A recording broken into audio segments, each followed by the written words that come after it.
भारत देश को अपना बजट मिला है 2026-27 का। देश में खुशी की लहर है। मोदी सरकार कार्यकर्ताओं की बात करें तो पूरा बजट इन्होंने सुना है। हमारे बीच में कर्दमपुरी से निगम पार्षद भारतीय जनता पार्टी से मुकेश बंसल जी हैं। मुकेश जी, क्या कुछ कहना चाहेंगे बजट को लेकर? देखिए, 9वीं बार वित्त मंत्री जी ने बजट पेश किया है और सब कुछ देख रेख भारत सरकार की है ही, कोई बात नहीं, मोदी जी की देख रेख में हो रहा है। बहुत अच्छा काम तो इन्होंने यूं किया है कि जो इनकम टैक्स की जो रेड पड़ती थी उसमें जो जेल जाना का भय था, अभी सुना भी होगा आपने, बहुत बड़े बिल्डर ने जो है आत्महत्या करी है।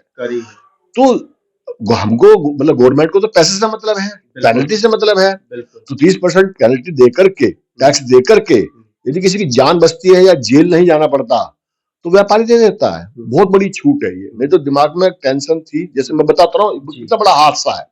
जो अरबपति आदमी है और एक डर, क्योंकि जो छापा पड़ता है, मैं समझता हूँ हो सकता है कुछ काम गलत हो, लेकिन गलत है तो उसका टैक्स दे रहा है वो। तो ये बहुत बड़ी उपलब्धि है भारत सरकार की इस बजट में कि किसी भी व्यापारी को जेल नहीं होगी इस वजह से। मुकेश जी, अगर हम बात करें स्वास्थ्य सेवाओं की तो उसमें शुगर की और कैंसर की दवाओं पे रियायत मिली है। हाँ, ये बहुत बड़ी बात है, क्योंकि आप समझ सकते हैं कि जो स्थिति आज देश की है, क्योंकि हमारा खान पीन है, चाउमीन, बर्गर, पिज्जा, ये नाइट सर्विस जो हम लोग देखते हैं, करते हैं, लाइफ स्टाइल बदल गई। विदेश ठीक हो रहा है, हमारे देश में ये कल्चर जो है ना बढ़ती जा रही थी, उसी से बीमारी बढ़ रही है। उसी देखते हुए, जैसे कभी आपने सुना होगा जो स्टंट डलता था पहले कई लाख रुपए के आते थे, अब गवर्नमेंट का रेट है 25,000 रुपए। ऐसे ही दवाइयों का जो जिसकी दवाई शुरू होगी, इसकी बीपी की या शुगर की या कैंसर का हो गया, वो समझ लो तो घर बर्बाद। बिल्कुल ठीक है नहीं। उसके लिए यदि इन्होंने दवाई सही मतलब यदि क्या करी है तो वही बधाई, 5% से लेकर 15%। हाँ, तो बहुत बधाई के पात्र हैं हमारी सरकार जो है, जिससे कि जो है एक आम पब्लिक, सबसे बड़ी बात क्या है, बड़े पैसे वाले तो सब सहन कर लेते हैं, पैकेज होते हैं उनके तो, लेकिन जो एक मीडियम मध्यम परिवार है वो क्या करे? थोड़ा सा भाई जो गरीब आदमी है वो सरकारी हॉस्पिटल में चला जा सकता है आराम से, सरकारी हॉस्पिटल सभी के लिए होते हैं, लेकिन ये बहुत बड़ी उपलब्धि है। साथ साथ में मैं तो ये कहना चाहूंगा कि अब लोग वहां कह रहे हैं भाई साहब ये इनकम टैक्स, अरे भाई पिछली बार तो इनकम टैक्स का छूट दे दी थी, देश चलाने के लिए कोई कड़े कदम नहीं उठाए हैं, जबकि रोजगार के नाते, युवा के नाते, महिलाओं के लिए बहुत अच्छा ही बजट है। मैं समझता हूँ बहुत बधाई के पात्र हैं सीतारमन जी।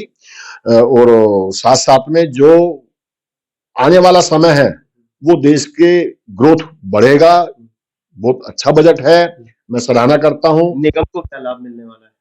निगम को भी अब ऐसा है, दिल्ली में जो स्थिति पहले थी आपने भी देखा होगा, सुन भी रहे हैं, अभी 2-2 करोड़ का इस बार जो है बजट का हुआ है, क्योंकि 50-50 लाख रुपए 3-3 किस्तों में, 4 किस्तों में 2 करोड़ रुपए होंगे। साथ साथ में यमुना पार विकास बोर्ड जो कई साल से बंद था वो शुरू हो गया है। 740 करोड़ रुपए का काम अभी शुरू होने वाला है, क्योंकि आज समस्या क्या है कि गली नहीं बनती, नाली नहीं बनती, खड़ंजे नहीं बनती। तो आप समझो कि एक आम पब्लिक को क्या चाहिए, सफाई तो हम कर रहे हैं, सफाई के लिए भी क्या आता है, पहले केवल 5 से 6 टिपर थे हमारे वार्ड में, पूरे जोन में, अब 6-6 7 जब से हमारी सरकार आई है एमपीडी में, बैटरी रिक्शा और आ गई है।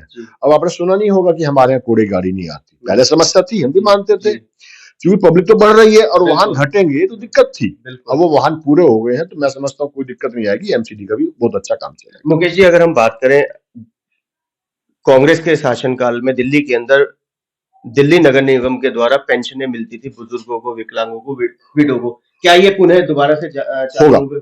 शुरू होगा जल्दी ही, अभी शुरू होगा।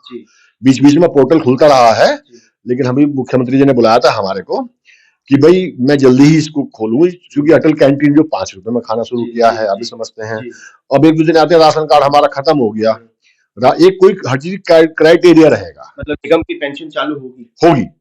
मैं समझता हूँ अप्रैल के बाद जल्दी शुरू हो जाएगी।